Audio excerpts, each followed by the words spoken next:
This is a podcast which does not shy away from difficult and vulnerable topics, and we ask you to take care of yourselves when you listen. The content is of an adult nature, and we do swear at times.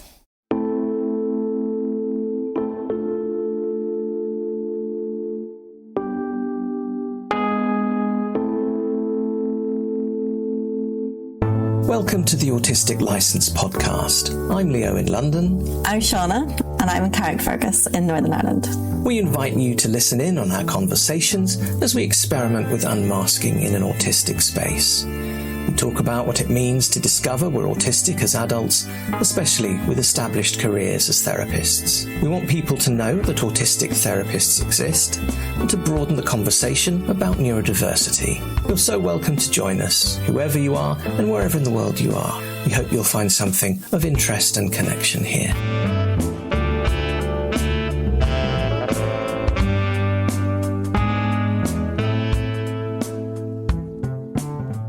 You have a lot more flexibility for other people to change and for you to change. That is true. If That's needed. True. And there's a lot more flexibility within your practice than mine. That is interesting, though, in light of these kind of themes of consistency and disappointment and knowing ahead of time what's going to happen and then it changing and things like that. Yeah, it's interesting. There's always paradoxes in it. There are. And most things that I say are contradictory of something else I say, and I do understand that's partly having these two kinds of brain all mushed into one. What was it? See, it's just happened there because I was gonna. You said something there, and it made me think. Oh yes. Now I remember what it was. So, say I've got X number of client sessions booked for a week. Yeah. Now, yes, you're right. I am way more flexible, maybe even than I should be in terms of, well-being. And I know you have opinions about that, and they're very welcome. And they have made a difference. But that is like having, like the air traffic control boards where you move things around on a wooden kind of, it's like that. So there wouldn't necessarily be additional things that were unexpected. There'd just be something moving from, I'm referring to a client as something, that's not very nice, but you know what I mean, from one place to another. Yes, exactly. You take this block here, okay, well there's this other block over there and that would be preferable and I don't mind doing that. That kind of all makes a kind of consistent sense. It stays consistent in the whole. It's very unusual that at the last minute or during the course of 1 week anything would be added to that. And of course, people would be ill or, there are cancellations. But that's somehow, and you're right, it's one of these contradictions. It's change, but it's not. It's both of those things. And that's usually okay. So I think the disturbance of change, oh my God, I don't know if this is even worth taking apart. Because I'm going to contradict myself in a little while anyway, I'm sure. We'll try. Just about, I get to choose. Okay, so maybe there's a choice element. I said before that something additional coming in is less kind of disturbing for me than something not happening that I was expect to happen. I think that's probably quite an autistically common experience, I wonder. autisticlicence@gmail.com. Let me know. I think mine's the opposite, actually. Okay, well, there you go. So if you just drop me an email. I'm going to hold that. Carry on. Okay. So you're saying something additional coming in. Something additional coming in. I have choice over that. So either I can welcome it and say, yes, I'll do that, or yes, I can add that into my schedule this week or whatever, or do this spontaneously. And if I do choose to do that, it's probably because I am tuning in to the stimulation of an ADHD brain, or the need for stimulation. But I can choose not to if I sense that I'm not going to have enough spoons for that, or it's something I wouldn't choose to do, or autistically, it's something I want to prepare for rather than do it right now. That's a good one. Okay. Something being cancelled, though, particularly if it's something I had in some way built up in my head or was looking forward to or was banking on happening for some reason, I don't really have the same defences for that. Now, it might be, as you were saying, it might be a relief. Oh, that's great. Now I've got another couple of hours, or there's a day free there, or whatever, and I can welcome that. That doesn't come because of the welcome stimulation I was going to get from doing that thing, or maybe, as I was saying before, the idea of people being let down, or some of those more emotional kind of impacts. I don't have the same defences for that. Mm-hmm. And partly because the thing being added is usually choiceful, but something being taken away usually isn't. That's usually out of my control. Okay. I think. I don't use a Google Calendar, as you know, but whenever you were describing the kind of airport thing, and because I've seen your Google Calendar, I mean, it's scary. Only to you. To me, it's scary. I just use paper and different coloured pens sometimes. But I feel like maybe the way that you are with your work, you know, this can just move to here, but the same overall gets done. I think that in some ways I'm like that about other elements of my life. Like my daughter will get fed, but maybe not in the same slot every night. Okay. And, you know, dishes will get done, but not at exactly the same time every day. And, you know, laundry will get done, but not exactly the same slot. So there's some of that can get all moved around, but the kind of consistent things are the sessions and any appointments that I have to do outside of that. But even like, you know, my classes and things like that, like I always just decide based on how I feel at because most of them you can book right up. So I guess that's like the group as well. Yeah, that's right. You know, I can decide whether I want to do that class or not, if there's a space in my diary. And some weeks there's not the space, and sometimes there is a space. And sometimes I have to sit on waiting lists because, like, for my Zumba class, you have to like get up at 6 o'clock in the morning a whole week in advance to get a place. Wow. Or else you do what I do and you sit on the waiting list, and then like the Friday night before the Saturday, you get emails, and if you get them on time, you can book in to the class. So part of it is that I can't decide at 6 o'clock, and I'm not up at 6 o'clock in the morning the week before. And I don't really know at all then whether I'm going to want to go the next Saturday. But part of it is I don't have a choice. But then like on Friday night, my book club had an in-person meeting because we had a local author. And so on that occasion, I had to actually really plan for my spoons because I wanted to go, and because in some ways there was an impact on other people if I didn't go, because wanted as big a turnout as possible. So there's some things that then I can plan in advance and make happen, and it's all part of it is around other people and not disappointing other people. So I feel like the more that I think about it, it's not like I don't have a problem with disappointing people or I'm really flaky, like, because I can think of all these things in my life where I'm not those things. So it would be really tempting to say, oh yeah, I just don't like committing to things and I like to get out of things, but I've got this evidence that that's not the case. But yet there is still if I had have got an email to say one of those things was cancelled, as long as I got enough notice, I think that's where the 24 hours comes in. If I had have been told an hour before my Zumba class that it wasn't going ahead, I'd have been like, what the fuck? I'm up and dressed and ready to go. Yes. But if you told me, not that I had a place 24 hours because I was on a waiting list 24 hours before, but just say, or if my book club had been cancelled 2 hours before and I had got ready and, Lana's dad was coming to be with her and things like that, then I would be disappointed I was getting to go out and I thought something was happening.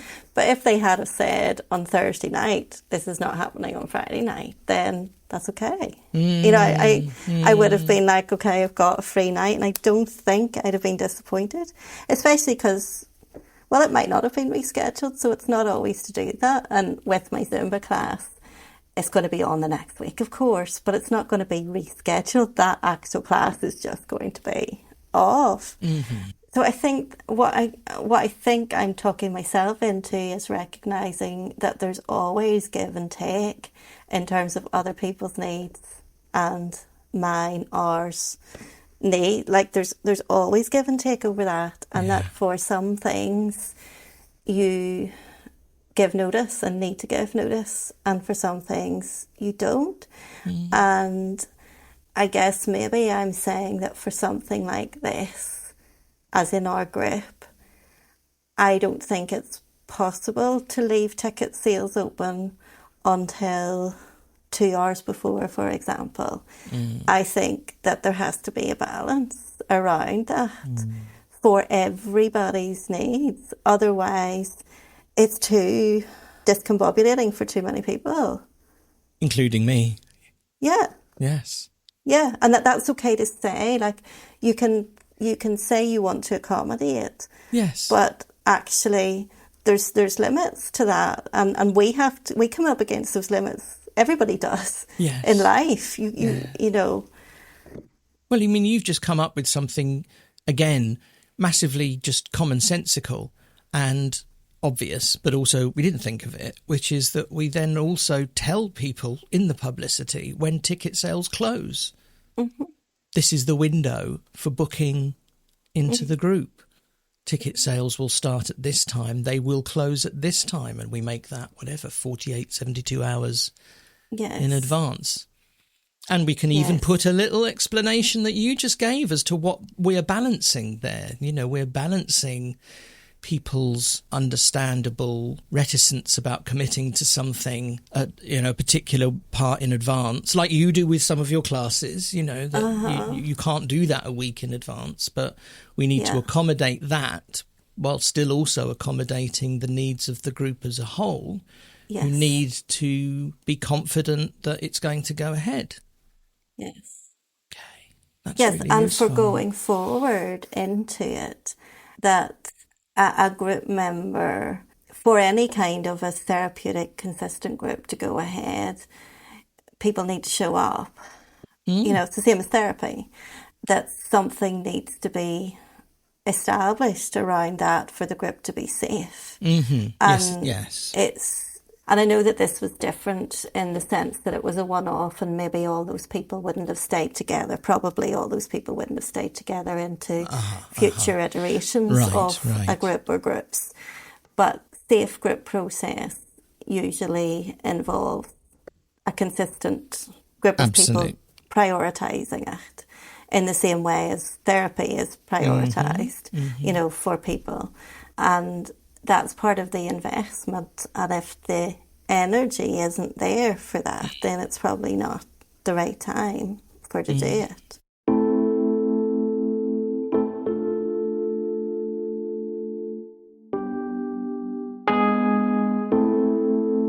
This is bringing me back to my autistic rant on Saturday morning. Do you remember you said to me, like, what are you talking about, your circles in Zumba? Okay, so I'm now going to describe to you what I'm talking about my circles in Zumba.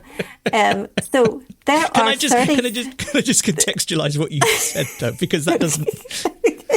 You said a thing, and this was in a text exchange, so it wasn't like a conversation. Oh, actually, maybe it was when I actually asked for the definition. Oh, I think it was. You asked so many hours later when I am not interested because I'm not talking about. So Siana was talking about her Zumba class, and she was talking about having a circle to herself or something, I think. And it was later on that day in a subsequent conversation that I asked what did she mean by circles, because I didn't understand the context. But by then, it was not relevant to the thoughts and the conversation that she was having with me, and therefore became, what should we say, forbidden information. There was an absolute resistance. No. There was a resistance to you giving me the context at that point. I am very objectionable, listeners. No, please, come on. I'm not. I'm not saying that. I am not very polite. Yes, but we're not supposed to be. There's the stereotype, and we know why. Yeah, I'm not very neurotypically bright, but now that the context is around again. Okay, there are 33 circles, and you have to book a circle. A circle is just a circle on the floor, like just for spacing. Oh, for just one person? Yeah. Are they actually marked out? They're visible? Circles, yes, actual circles. Okay, white circles on the floor. Might be imaginary. So it is part of the reason why I like that class, because you get a circle and you pay for a circle and you book a circle and you should go through the door and there should be a circle for you, even if you're late, which I wasn't, by the way. But what has happened is that gradually people have started to slip in because the booking system, it's such a popular class that people are sick of joining waiting lists and having to book in and not getting a place. So they just slip in and they think, oh, it's only just me. Now, on Saturday, there was 7 people there who should not have been there. And even though I arrived on time, I didn't get a circle and I had paid and I had booked. So this was very annoying to me because if you don't have a circle, you are too close to the wall and you don't. This prods a number of things. I'm just counting them up in my head. So many things for me. So I did go and tell the teacher because I could not cope with not being autistic about it. What I was noticing, and you hadn't finished, I know, but I was noticing all the different things that was prodding. Yes. You know, because there was also the unfairness, the injustice part. It's really unfair. Yeah. Yes. And the space, the actual physical space thing about being specific. Having what was expected. Yes. And the number of people that tried to reassure me that it was okay and I didn't need to tell him that I didn't have a circle. Okay. Oh, dear. I was being really autistic. Like I could have a helicopter view of me. Yes. And I knew that I was that person who just couldn't chill out and find a space on the floor. Now, at the time that I came, there was maybe only one. The time I came and noticed, and this is the first time I've ever not had a circle, there was no spare people. Everybody just had circles and I was the next person in. So any other time I've been, there's maybe been 1 or 2 people without a circle, and I felt like I just need to say, because I don't want him to think that I've just slipped in. So there was that really childlike thing that I recognised from my past, that I recognise is very autistic, like just excuse yourself, just get it right for yourself. But then more people came in while I was like standing looking like I wanted to talk to him. But people came over to me to like try and reassure me that it was really okay and just find a space. And I'm shaking my head for the recording. Gaslighting thing, where you then seem like you're the one that needs to be, you're the one in the wrong, and we should all just tacitly collude with this way of doing things that is not following the rules. And it all gets confused, and then you end up being seen in one way rather than validated for anything. So there's another couple of things then that get prodded in that. So one is the being seen as being pedantic, pernickety. That's exactly the word I was just going to use. Pernickety. Yes, that's right. Which is unreasonable somehow. You imagine that you're appearing to be unreasonable, and that's uncomfortable, and it's very, very familiar. And then there's also the other thing of the neurotypical reassurance, which always has the exact opposite of the desired effect. It is no good somebody telling you, don't worry about it, it'll be fine. Yes. You need them to say, okay, I can see that feels risky to you. Let's see what we can do about it. Or just, shut the fuck up, don't say anything. Or give me your circle. If you have no problem, give me your circle. You've got a circle, I don't have a circle. Have you paid for your circle? No, probably not. Yes. But it's that kind of, it's that feeling of, just to help the autistic person to realise that they just don't understand the way we do things around here. Yes. It's that, you don't get it, even though you kind of do get it. And something's going to have to be done. It is, because they can't, there was too many people in that room, and it can't continue to get out of hand. And But there's sorry, I'm butting in with a but, literally butting in. That's not your responsibility. That's not my responsibility. No. Nobody else in that room probably even notices or is thinking about that process getting out of hand. No. But we have to. We have to notice, and we have to recognise and validate that urge for things to be fixed so that it works properly. Mm-hmm. Not just for everybody else. Mm-hmm. We feel in a much more risky, vulnerable situation if it appears that things are just kind of drifting out of control and not going to work properly, because our own place in that, which we have invested lots of thought and time and energy in making sure that, you know, you have your circle on the day that you wanted in the, you know, and the particular place. I don't care where, I just want the circle. But it's more important. Yes. Yeah. And other people, the other people who were there, don't have to worry about that. And clearly don't. Everyone will have engaged with the situation in a different way. Yeah. But no one, but who knows, maybe other people were disconcerted by it the same as me. There could well have been another autistic person in the room, because there was like maybe 40 people. Okay, well, meant to be 33. Yes, as I said. Yes, I'm aware of that. yes, I'm already picturing that. So 33 is extremely pleasing for me as well. And although this doesn't really play a part in my life anymore, I've gotten away from the superstitious part of that. I did used to, and well into adulthood, have a lucky number, which was 3. And everything, I'm only realising this now as I'm speaking, how much of my thoughts were kind of dominated by this. There's something very pleasingly symmetrical about 3, although you can make any number symmetrical depending on how you lay out the dots. But yes, I would actually categorise everything into 3s. Yes. And 33 is a very nice one. Yes. 3 10s and then a 3.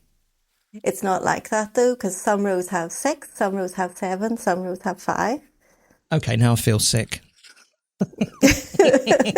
Of course. And as I just say that, I think, shit, I know that. Oh, yes, that's a good point. I hadn't even thought of that, of course. Who else would know that? I know that. Yeah. I know where all the circles are. Of course you do. I've probably always known where the circles are, and I've already worked out why they've done what they've done to allow them for the doors to open and the fire door at the other diagonal to open. And, you know, like they've done all of that. But I know where the circles are, and they're all so nicely, pleasingly spaced in just the way I would have done it. Oh, that's interesting. Ooh, so we wonder what kind of brain put that together. Maybe just a very sensibly logical one. Maybe.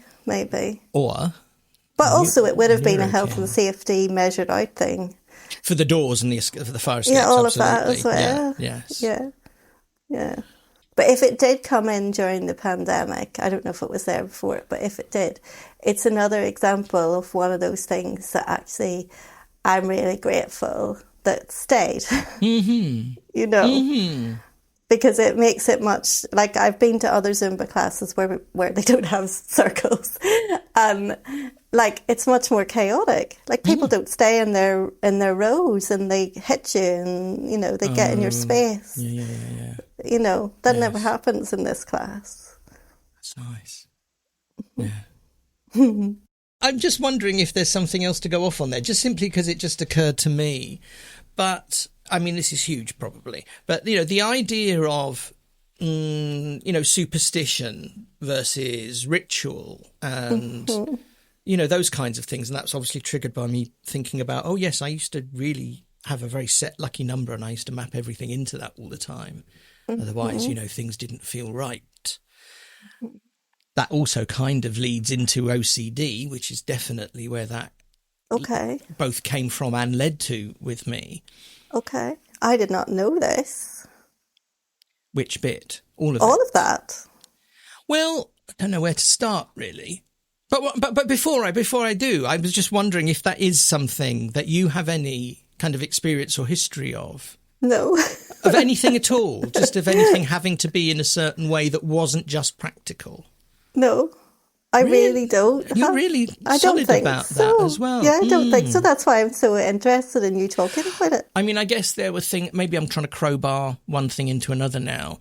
But I mean, you know, we've talked about lining things up, for example. So it's arguably practical though, isn't it? but it is making sense of. But it's not the kind of magical thinking, I suppose, that I'm talking about. I don't think so. Okay. No, I don't think I ever had to have everything in a certain order to prevent a bad thing happening. Yeah, that's what I'm talking. That's what I'm talking about. Yeah. Not that. The lining up wouldn't have been to ward off anything. Right. But please share, because I really haven't heard you talk about this before. Okay. That's odd, because it's ever so relevant. I mean, okay, so the beginning of my thinking about this would have been about kind of 20 years ago, 18 years ago, so I would have been in my 30s. And I just remember I was driving through... it doesn't matter. I remember where I was. I was driving along. I had Radio 4 on, for those outside the country. That's a BBC speech radio station. And there was some feature on OCD, which I was kind of vaguely aware of, but they were interviewing people about their childhood experiences of being OCD. And it was the first time that any kind of specific neurodivergence absolutely resonated with me, to the point where I remember, just remembering now, I had to pull the car over because I realised I was crying while I was driving, and it was just so, powerfully. I thought, that's, one of those moments that most people we know and work with have had at some point, going, that's me, they're describing me. Yeah. And I couldn't tell you probably how it started, but I can remember being probably maybe 6, 7 years old onwards, having developed various rituals that I had to go through in order to, again, as you say, stop the bad thing happening. I had no idea what the bad thing was. Just, if I don't do this thing, then it will be bad.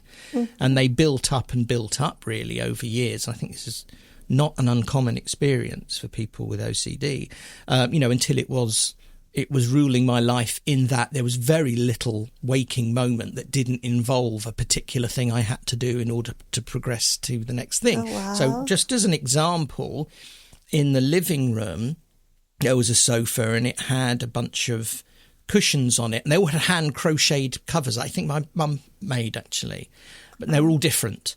And if I wanted to leave the room, and this is regardless if there were people in there or not, I had to touch each of the cushions, but in a very specific order. There were probably 4 or 5 of them. But I couldn't leave the room until I'd done that.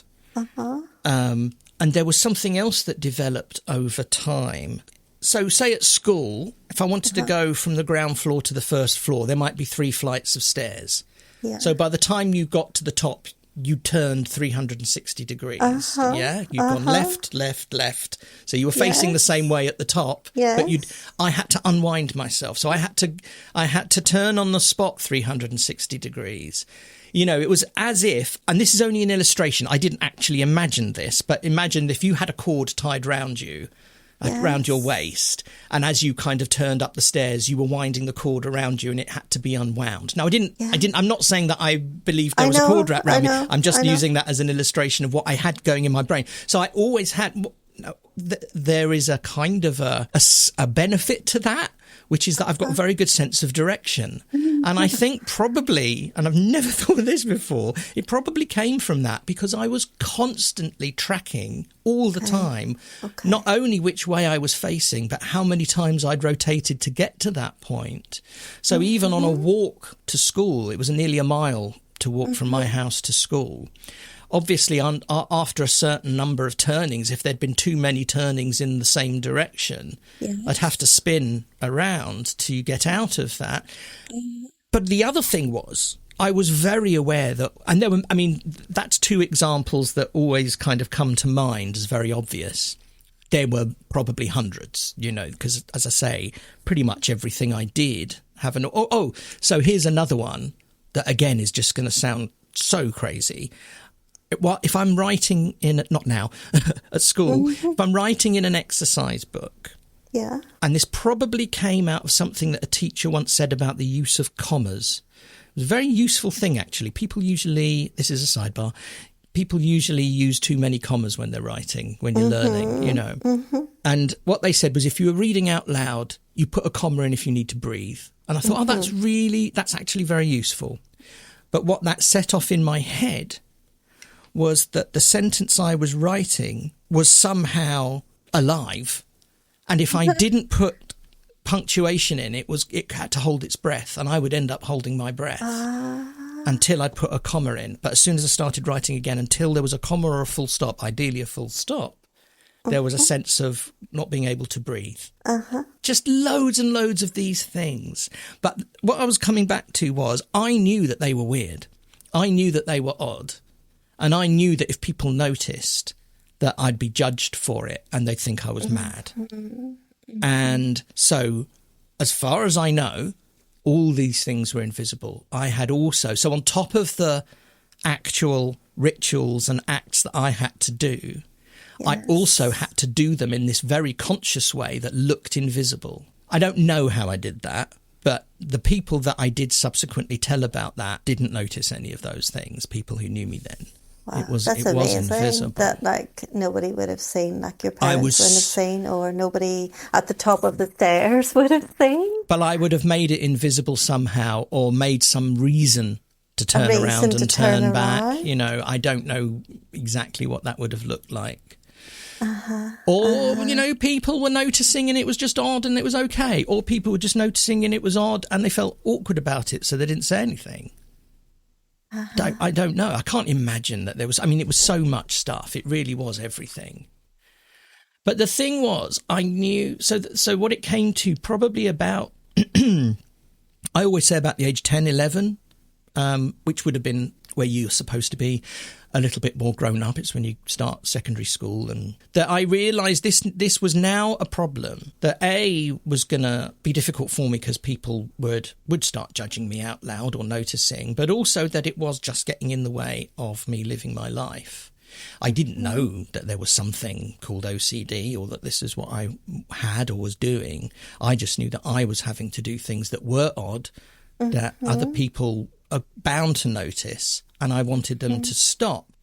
And my way of doing that, I suppose, is kind of CBT, really. I decided one day on one of those things. So let's say of the 5 cushions I had to touch before I left the living room, I would pick one of them and deliberately not touch it. And what I was doing by that was on purpose inviting the bad thing to happen. That's right. Yeah. Yeah. So I was going, okay, there's now a value judgment that the bad thing happening is possibly better than the obstruction and distress this is causing me. So I'm going to make the bad thing happen. Thereby, you know, as a grown-up, we can make the uncontrollable controllable. And I thought I'm going to do that for a month. And if no bad thing happens, maybe I will feel a little bit more confident about taking out the second cushion from the ritual. And so I did this, and I did each thing, I think, for a month. Wow. And gradually, one by one, and it probably took a few years, got rid of most of, at least the conscious rituals that I had. That's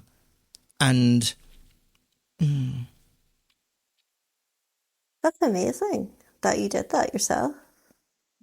I kind of felt I had to, and there was something very, very, very practical. It's again, we talked about kind of dichotomies and contradictions before, but isn't it odd now I think about it? The brain that fills your head with the insecurity that you need to do those things to gain some sense of control, but also has the, I don't know what you'd call it, common sense, practicality to know that the cost was outweighing the perceived benefit, and that it needed to stop, and that this is the way that would work for you. The analogy I always give about that is the balloons one, which I think I might have mentioned on here before. And I don't like balloons because balloons go bang and make me have a fright, and I do not like that. So I cannot bear being around balloons. So if I am around balloons, I pop them if I can. Same bang. Yeah. Obviously, I'm the one doing the pop, so it doesn't give me the fright that it would otherwise. Yes. Same kind of thing. If I take control of the bad thing and make the bad thing happen, that is less distressing than having to do all the things that I have to do to try and avoid the bad thing happening. It's really interesting. And the more that you talk, like, no examples came into my mind. So I really don't think that I've experienced anything like that. Wow. No. I mean, every now and then I'll come across something I've done, Yes. and usually then it's something visual, and I'll photograph it just because it's funny to me.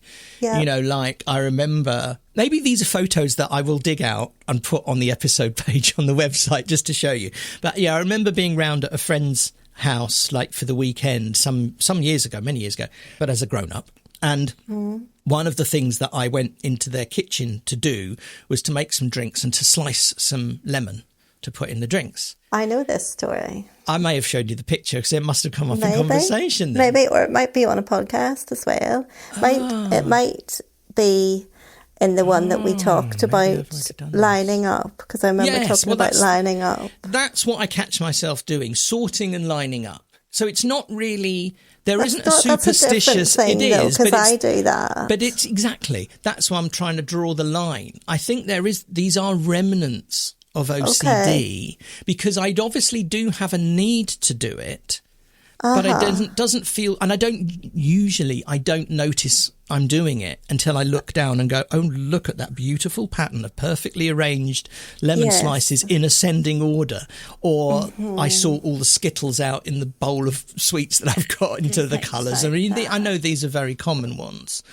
Yeah. But I do, it feels like that's a continuation, or my kind of current version of having to do a thing. It's less conscious now, and I don't feel bad if I don't do it. But then do I? I don't know if you're conflating two things. I might be. I accept that. I don't know if you're doing those things to ward off anything bad, or you're just doing those things because it's pleasurable to see them in a line or see them in a design. To a point, but where I question it, I suppose, and I know, again, this is a stereotype, but therefore also a genuinely common autistic experience. If I were to sort my Skittles into colours, and then you were just to walk by, see I'd done it, and waggle your finger and stir them all up, that would bother me. Would bother me. Well, and why? Because it doesn't make any difference to anything. So there is some kind of magical something going on there that doesn't really make sense. Well, does it bother you in my house whenever you arrange all my, like, every time you will like arrange the placemat? Do I? And yeah. And I've told you this before, because we just have them lying there whatever way, and we sit wherever, and we pull them around, and then a laptop goes and we shove it away. And Lana and I are not particular in how those are, but you put them into little shapes anytime you're at the table. But then I come along and move that, and I don't think it bothers you. It doesn't. You just fix it again the next time that you're there. That's true. Yeah, that's true. Because, I mean, it's not mine, so I don't have a feeling of ownership, but I don't think you think that you're stopping something bad happening by doing it. No, that's true. You're just doing it because it's visually pleasing. It is. It is. It makes sense to me. I'm ordering something. I like ordering things. I always say I'm a towel straightener, which sounds like a euphemism for something, but it's not. It's just I literally will straighten towels out on a towel rail wherever I am. It's very rude. Yeah. You do things like that. You tidy things up, and like you were in my office doing a training thing the last time you were here, and you decided that my little door hanger that says I'm in session, please don't knock, which I normally just leave lying on a chair, you decided it needed to go up on the peg for coats. And I never do that, but that's where you put it. And you decided that certain like leads that I just leave lying on the floor, they had to have, like, you put, you know, the lead that goes into the side of my computer. Yes, for that thing. Yes. So you like put that over the top of my drawers to kind of keep it off the floor and make it a little bit neater. Oh, I did, yes. So you do things like that automatically, which are functional and look nice. Okay. But you obviously can't just just leave it. No. You know. And it's funny because then you said, I think I've left everything as I found it. And I don't think I said this to you, because then I went back in and went, no, neater than you found it. Aren't you lucky? Which nobody's going to complain about. But I don't think that's OCD. I think that's something different. I think that's just your preference for something being Well, ordered.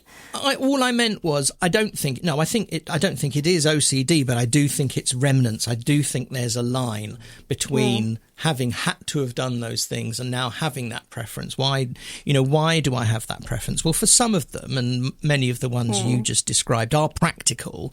It's less likely that your lead will get damaged if it's hanging up rather than it's on the floor. So, but is it worth the effort of doing it? Arguably not. What are the chances that it'll be trodden on or broken? I'm really, really slim. I don't even know if I'm calculating any of that. I just like to see the things in a neater order. Having said that, I'm a bastard for leaving piles of things and letting them mount. Again, there's the contradiction there. I can be incredibly chaotic and messy. In a way that can drive people nuts. And I can't explain that either, because that does make me uncomfortable. But then I suppose that's one of those task things where the bigger the pile, the more impossible it seems, and then executive dysfunction starts to kick in, and autistic demand avoidance will then come in as well and get in the way. God, it's complicated, isn't it? And this is why and those things wouldn't be that well. The other things are just like simple things that make it more aesthetically pleasing. They don't take a long time, whereas the big pile of stuff that gets sorted out is not going to leave a very pleasing anything. But it might leave a clear space on the floor, but it's not really going to be pleasing in terms of anything else. But it is when it's done. I'll actually feel not just relief but joy. So if there is, I'm looking at one corner of my work desk right now, and I've made this little pile of books, and it's okay, but it's now twice the size of the one I originally started, so it's not neat anymore. That's not a big deal. That's going to take me probably 90 seconds to sort out, and I don't have a massive resistance against doing that. But when I've done it, I will feel that space will be intensely pleasing to me. That space is there. Yeah, okay. It's about the space as well. I'm getting better at managing these things, but I'm 58. It's about time. There's been a lot of years and decades where I've just not been able to get on top of some of those things, whereas other things are just, exactly consistent and perfect. It's don't make no sense. Don't make no sense. We are such a mush of contradictions. All humans are, but I just think ours are probably a lot more pronounced. And they make it, well, that's what I was going to say before. These are the things that make it so hard to explain to other people what being autistic is like. Especially when you get you don't look autistic. I never realised you were autistic. What's that? What does that mean? How does that get in the way? And I just go, blah, blah, blah, blah. I cannot put the words together because there's nothing that really makes solid sense. Yeah. I'm going to do a little plug now, actually, because this is the book that's the top of the pile right now, which is A Guide to Autistic Experience. Okay. By Ben Usher Barris. Now, you don't have to buy this because these are prints, basically. It's a gathering of all the infographics this guy has put together on their website called Autisticality. There's a Facebook group for it as well. And I cannot recommend it highly enough because if somebody wants to know what the double empathy problem is, then there's a lovely double-page spread that's got some lovely graphics. It's like a kid's book. There's one on every concept or all the most kind of discussed concepts. That's brilliant. It's really, really lovely. I'll put a link in the show notes to his website. I'm not going to push whether you buy it or not. That's for you. But I'll put them, autistic burnout, shutdowns, meltdowns, overwhelm, masking. It's lovely. It's just lovely. And more than any other book that I have skimmed through, because as listeners know, I don't read any books yet. That may change in the next couple of weeks. Let's see when I get my meds. Oh, yeah, if you get your meds. But that is just, it's perfect for me. It's the thing where you have a particular subject you want to illustrate and you can look it up. I like looking up. That's something I'm very good at. And yeah, for people who don't understand the concept, the infographics in there so far, I think, are wonderful. That's a really good plug, actually.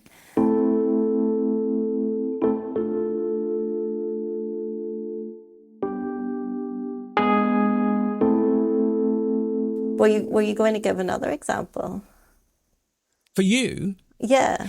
Well, oh no. I mean, this is something, again, that you could loosely tie in, but actually it's something else, which is your sense of risk, say around hygiene, is heightened compared probably to most people. To everybody else. But again, that is practical. But whereas I might eat a piece of pizza from the box the next day, there's no way you would do that had it not gone directly into the fridge. That needs to go into the fridge. But it does. And that's sensible. And let's just say that sometimes you do silly things like that and then end up very uncomfortable. That can happen. No, that's what I mean. It seems, I think, probably to whatever the average person is, to be a heightened sense of awareness of things like that, things about germs and hygiene. But it doesn't come across as something pathological, It isn't that. But it is, I think you probably think more and spend more energy on those kinds of, what we'll say are maybe precautions. Definitely. Than most people. I can't say that, of course, I think you're right. And that definitely does come from a fear of being sick.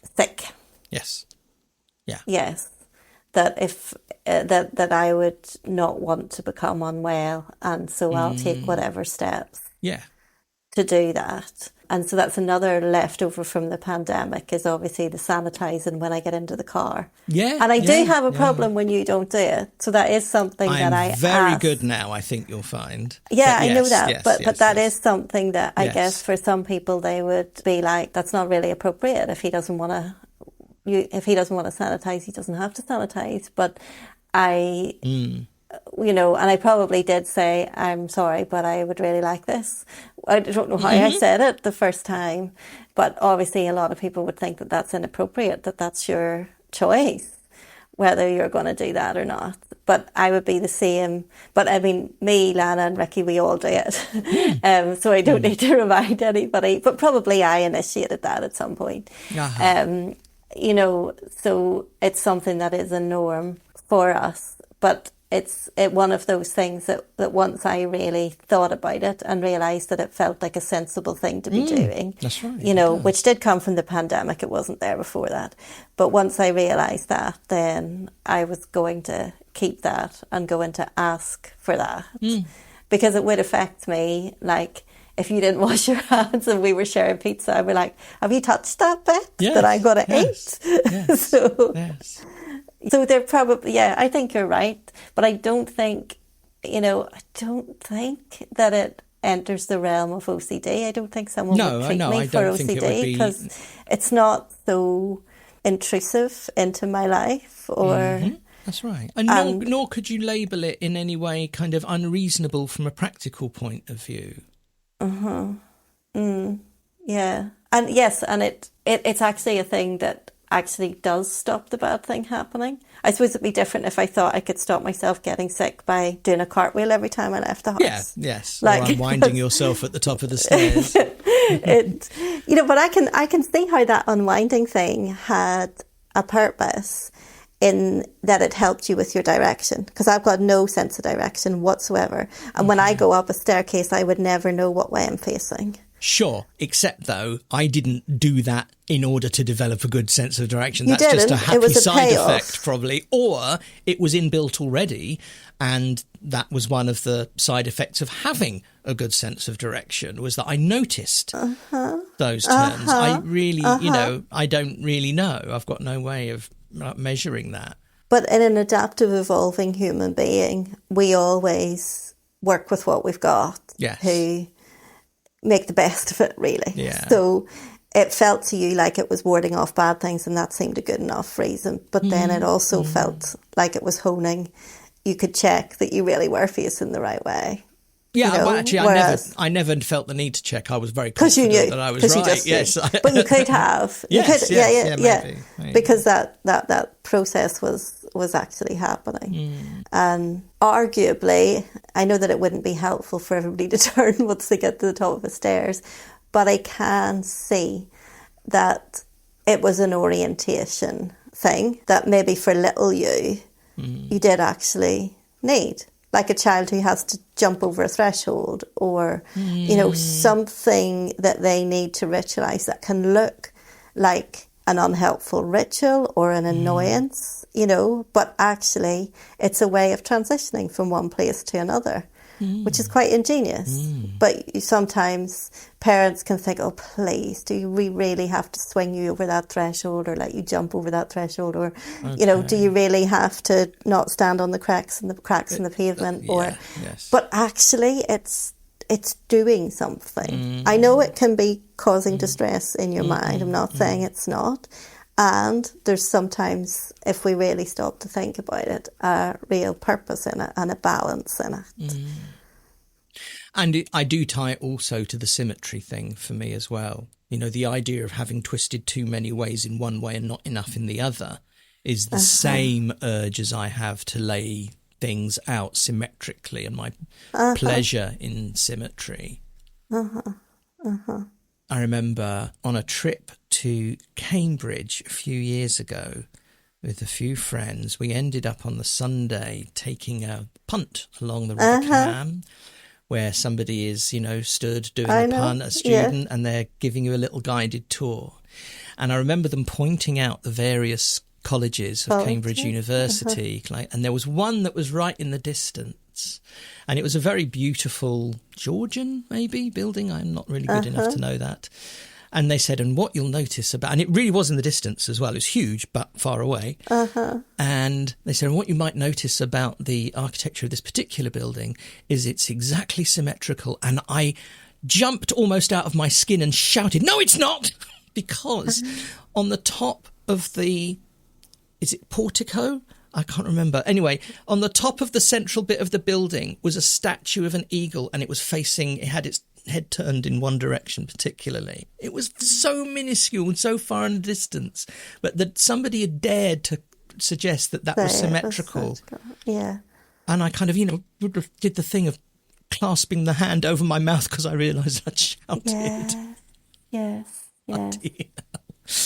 That's me in my 40s, by the way. That's not as a kid. There's something there, though, where we notice the detail and we don't see the big picture. And then again, we feel shame around that, even though we kind of are right. Yes, inconsequentially right. Inconsequentially right. There's the title. Yeah. And is it real? Is it about being right, or is it just... No, I don't. What we say. That's just what we say. That's the thing. This is yet another probably entire episode, and this may. I can imagine lots of people not believing what I'm about to say. People who know me, but I don't actually care about being right. Like winning an argument, right? It matters to me. Truth matters to me. Accuracy kind of matters to me. It doesn't matter to me if I say this is this way, and then you prove to me that it's not. I'm not hurt by that. I don't have pride that's hurt about that. I'd much rather be wrong and have the correction come out. Yes. Whereas I think, and again, I think this is probably that neurodivergent, neurotypical argument thing coming in. I think for lots of people, it's more important to win the argument than to be right. Probably. Yes, probably. I don't know. Sure, we'll come back to that in some way. Can I just say for the third time, autisticlicense@gmail.com. Why for the third time? How do you know it's the third time? Because I've been counting. I know I said it 3 times. Well, this has been a long recording, and we'll probably chop a lot of it, so it might not stay in the third. Okay, well, 3 of them might not stay. You can write in and let me know how many actually stayed in the edit. But anything that we've been talking about today you want to contribute to or comment on, or anything else that you want to say about the autistic experience, let us know. Be in touch. We really, really love hearing from you. We've had some lovely contacts, actually. We have. There was a Rachel in New Zealand who contacted us via YouTube in the last couple of days and made a really, really lovely comment. So thank you very much for those. We really appreciate them. And they don't have to be nice either, but preferably. Leo likes the nice. I like the nice ones.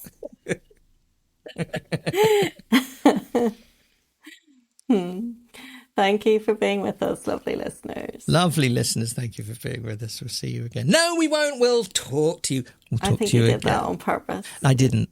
That time I didn't. Mm-hmm. We'll talk to you again next time. We look forward to it.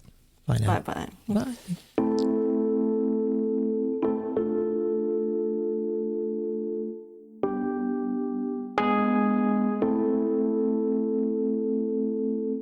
Thank you for listening to the Autistic License podcast. You can connect with us via Instagram, Facebook, YouTube at autisticlicense.com or by email at autisticlicense@gmail.com. We spell license LICENCE. We also have a Facebook community. You can search for Autistic License Siana and Leo. Siana spelled SIANA, or you can click on the link in the show notes.